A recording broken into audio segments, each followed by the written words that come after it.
masalah sampah, krisis air bersih juga dialami oleh sejumlah daerah. Dan ini juga dialami bertahun-tahun oleh warga di sebuah desa di Banjarnegara.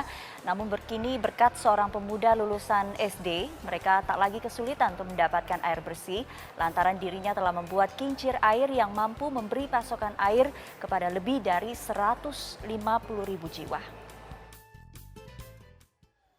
Nama Irhamto kini banyak diperbincangkan di Banjarnegara, Jawa Tengah lantaran ia telah membuat kehidupan warga desa Karangtengah, Batus, lepas dari kesulitan mendapatkan air selama berpuluh-puluh tahun lamanya. Itu semua berkat inovasi dari pria lulusan SD ini yang hanya melanjutkan ke persamaan paket B dan dilanjutkan mengenyam pendidikan pesantren. Pria kelahiran 1979 ini telah membuat kincir air dengan pompa, di mana air bisa disalurkan dengan pompa melalui pipa-pipa sejauh 3 km. Awal mula pembuatan kincir air ini terjadi saat Irhamto menemui seorang sahabatnya di desa Mertasari. Namun saat ia hendak sholat zuhur di masjid, ternyata tidak ada air di tempat wudhu. Ia pun harus berjalan kaki sejauh 400 meter menuju sungai.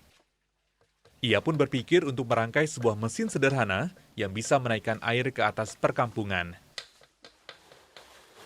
Kincir air inovasi Irhamto ini membutuhkan seperangkat alat yang terdiri dari turbin, mesin penggerak, penyaring air sungai dan pipa-pipa yang dibangun di tepian sungai. Alat ini kemudian berputar pada sumbunya karena adanya dorongan aliran air sungai yang cukup deras. Untuk cara kerja kincir ini cukup sederhana. Di mana kita cukup membuat kincir dan membuat bendung penenang dan juga membuat pipa penstock, di mana nanti dari bendung penenang ini nanti kita alirkan ke pipa penstock, dan apabila sudah mendapatkan debit air yang kuat untuk memutar baling-baling, setelah itu kita transmisikan ke poli-poli pompa agar nantinya tenaga ini bisa memutar pompa, dan dari putaran pompa inilah menghasilkan tenaga untuk menedot air yang dari bawah serta mendorong ke permukaan yang lebih tinggi.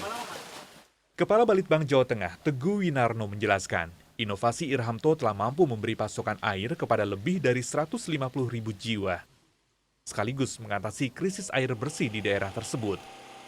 Di Banjarnegara sendiri, Irhamto telah membuat kincir air di 9 titik. Selain kita memasyarakatkan hal ini, juga diharapkan ada swadaya dari masyarakat untuk mereplikasi. Sekaligus juga bagi si pencipta, ini ternyata dia sudah mendapatkan order dari 9 titik untuk membuat kincir, bahkan sekarang ini sudah ke Jawa Barat, ke NTB dan NTT, yang tentunya nanti bisa meningkatkan kesejahteraan yang bersangkutan, juga bagi kemaslahatan seluruh umat manusia yang bisa memanfaatkan air itu. Kincir air buatan Irhamto pun membawanya menjadi juara ajang kreasi dan inovasi 2015 yang diselenggarakan oleh Balitbang Jawa Tengah. Penghargaan yang diberikan kepada Irhamto karena Irhamto merupakan individu yang telah mampu jadi penggali, penemu atau pengembang di bidang ilmu pengetahuan dan teknologi. Dari Banjarnegara, Jawa Tengah, Endang Istanti, Metro TV.